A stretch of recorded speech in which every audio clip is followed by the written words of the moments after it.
some point, I was paid by the Israeli government, by the US government, by the Palestinian Authority, and by Hamas organization.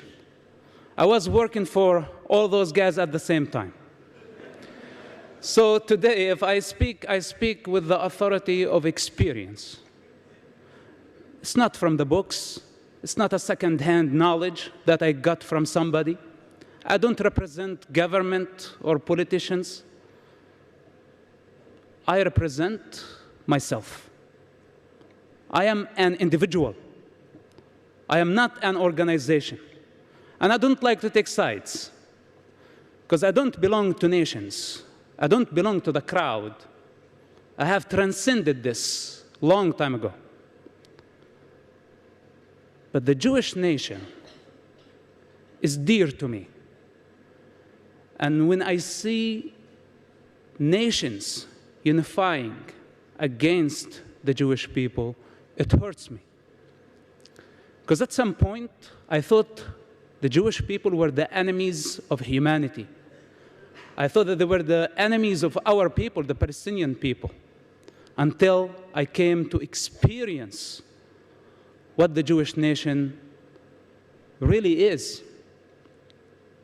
Through intelligence service, through witnessing the true democratic model in an ocean of darkness, the only light in the Middle East.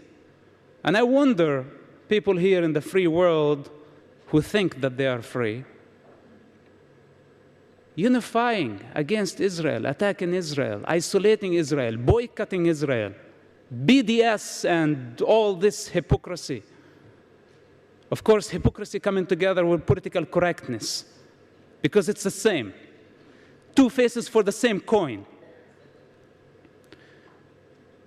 In the Muslim society, I witnessed a woman who sent 5 of her children to die in suicide bombing attacks, one after another.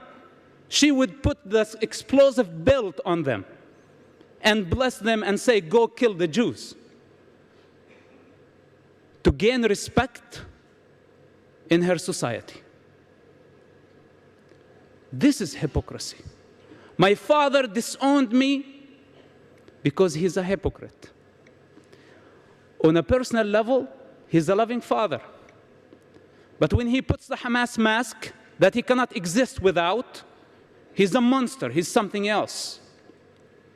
And this is the problem with that society conditioning. That if you take individuals on the side, they're just human beings like us. Any of us could have or have been brought in that environment, would be conditioned in the same way.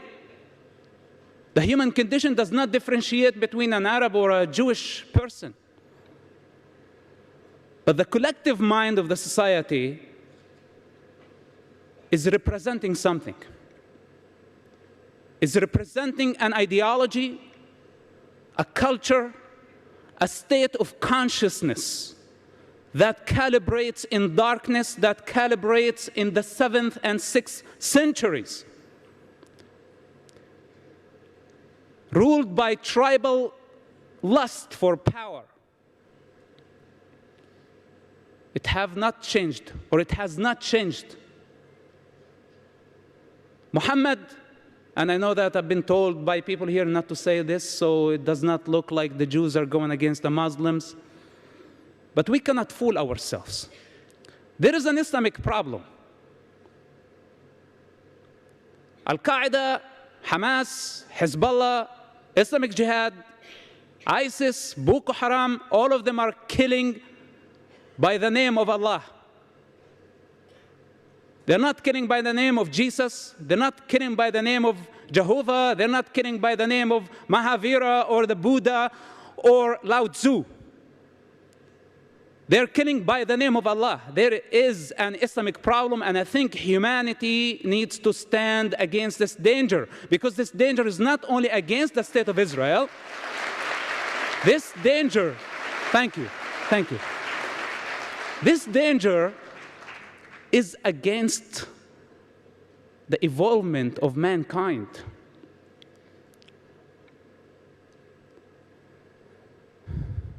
political correctness. I don't know if there is any CNN reporters or representatives here tonight.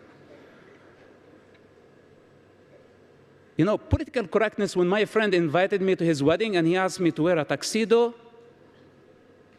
and I thought it was a Speedo for a second. There is a big difference, right?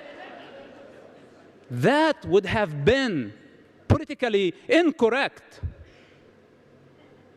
But when it comes to matters, universal issues, when we see waves of violence and darkness taking over and spreading, and we choose to stick our head in the sand with the name of political correctness, the truth is that we are afraid. And we are trying not to provoke them more. We are trying not to create a religious war. But there has been a religious war, whether you like it or not.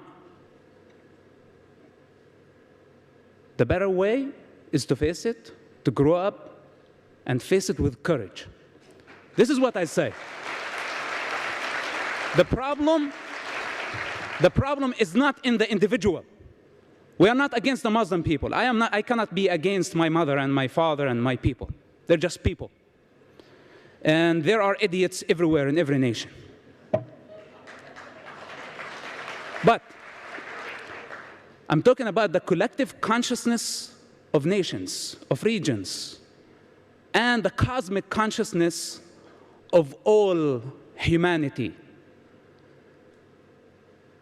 The Muslim people have a problem, and their problem is in their belief system. They have to face it, and we need to encourage them to fight the good fight, as I did. If I was able, you know, I had privileges as the son of a top Hamas leader. I had something to lose. But the average Muslim person don't have lots of things to lose. They're already living in darkness and misery. If they leave it, it's better for them. When I left, I did not leave misery. I left privilege. I left position. I was paid. I was protected. Everybody wanted me to stay wearing the mask. I am a living example and a challenge, and I will continue to be, to every individual who lives in the Muslim world, that this is the time to grow up, to destroy the walls, and to transcend the conditioning of the society